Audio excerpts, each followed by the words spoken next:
Kali ini Bunda Maya ingin bercerita tentang kisah burung merak dengan bulu indahnya.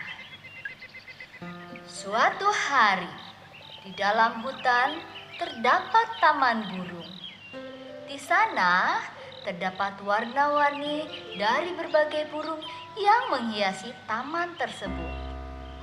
Suara kicauan burung tersebut membuat suasana yang semarak.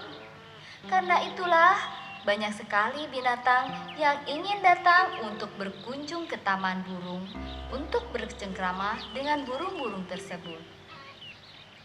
Salah satunya adalah burung merak. Ia mempunyai bulu yang sangat indah. Hal itulah membuatnya menjadi sangat sombong. Ia selalu memamerkan bulunya. Suatu hari, Kancil pun mengunjungi taman burung tersebut.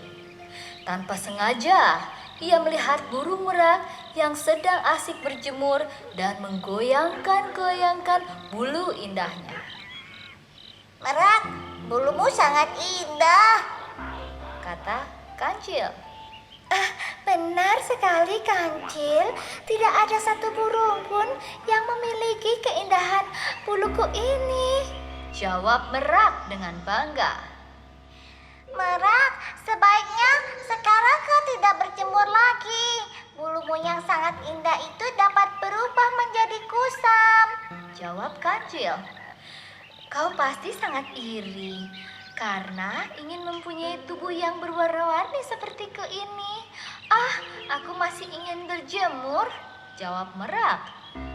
Kancil hanya terdiam dan ia pun meninggalkan merak dan langsung menghampiri burung-burung yang lainnya untuk bercengkrama. Beberapa hari setelah itu, merak pun masih suka berjemur di bawah teriknya matahari. Ia sama sekali tidak menyadari bahwa bulunya yang indah itu mulai kusam dan rontok. Ketika ia berjemur, lewatlah kakak tua dan ia menatap merak. Hai kakak tua, mengapa kau menatapku seperti itu? Kau pasti sangat iri ya melihat keindahan buluku ini, ujar burung merak menyombongkan dirinya. Namun, yang ditanya malah menggelengkan kepalanya. Tidak, aku hanya terkejut melihat bulumu. Bulumu sangat kusam dan tidak indah seperti biasanya, kata kakak tua. Mendengar kakak tua bicara seperti itu, merak sangat terkejut. Ia pun langsung menuju sungai dan melihat dirinya yang sangat kusam. Bahkan bulunya pun mulai rontok. Merak sangat sedih karena hal tersebut. Ia sangat menyesal karena tidak mendengarkan nasihat Kancil. Pesan moral dari dongeng ini adalah jangan menjadi orang yang sombong. Sesungguhnya setiap orang memiliki kelebihan dan kekurangannya masing-masing.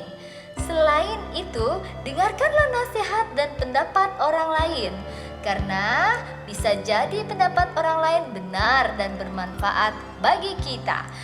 Baiklah teman-teman, Bunda Maya sekian dulu dongengnya. Sampai jumpa lagi.